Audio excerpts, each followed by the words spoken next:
Hello everyone, সবাই কেমন আছো? আমিও খুব ভালো আছি। আশা করি তোমরাও খুব ভালো আছো। চলে আসলাম আরেকটা নেক্সট মিনি ব্লগ নিয়ে। হ্যাঁ, আমি এদিকে সবকিছু রেডি করে তারপর নিজে রেডি হয়ে চলে গেলাম বিগ বাজারে। অ্যাকচুয়ালি আমি এসেছি আজকে হেয়ারটা স্ট্রেটনিং করতে। বাই দ্য ওয়ে কয়েকদিন ধরে আমার হেয়ারটা নিয়ে আমি এত প্রবলেমে পড়েছি যে তোমাদের বলার মতনই না। যাই হোক, দেন তারপর রেডি হয়ে আমি চলে এসেছি আর অলরেডি পার্লারে পৌঁছে গিয়েছি। দেখো আমার হেয়ারটার অবস্থা। আর বাইরে এই গাইস কি বলবো, এত গরম, এত রোদ ছিল যে আমার মনে হচ্ছিল যেন আমি পুড়ে যাচ্ছিলাম। যাই হোক, আমি কিন্তু আজকে আমার হেয়ারটা দেখার পরে না তো আমাকে পার্লার থেকে অ্যাকচুয়ালি বলল যে তুমি স্মুথনিং করো তো? কিন্তু স্মুথনিংটা এবারে করো না। আর কেননা অ্যাকচুয়ালি সত্যি কথা বলতে আমার হেয়ারটার কিন্তু মিনিমাম ১০ থেকে ১১ বার হয়ে গেছে অলরেডি স্ট্রেটনিং আর স্মুথনিং করতে। তো তার জন্য ওরা বলল যে, "ছাড়ো তুমি এবারে হচ্ছে ন্যানো করে নাও।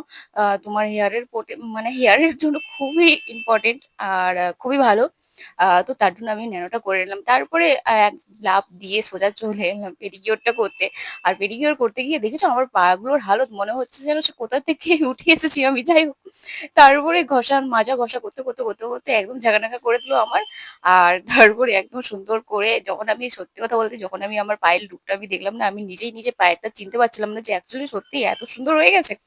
তো যাই হোক, তারপরে ভালো করে ওয়াশ করে নিলাম হেয়ারটা। আর হেয়ারটা ওয়াশ করার পর তারপরে এরা ঝাঁকানাকা করে একদম টানতে আমার তো মাথার যন্ত্রণাতে আমি সিরিয়াসলি বলছি আমি নিজে আ মানে থাকতে পারছিলাম না। এত মাথা ব্যথা করছিল। আর এইদিকে দেখেছো ন্যানো করছে বলে এতটা হেয়ার থেকে ধোঁয়া উঠছে যে তোমাদেরকে আমি তার জন্য একটুখানি দেখালাম। কথা বলতে এত ধোঁয়া উঠছিল যে আমি নাক মুখ বন্ধ করে রেখেছিলাম।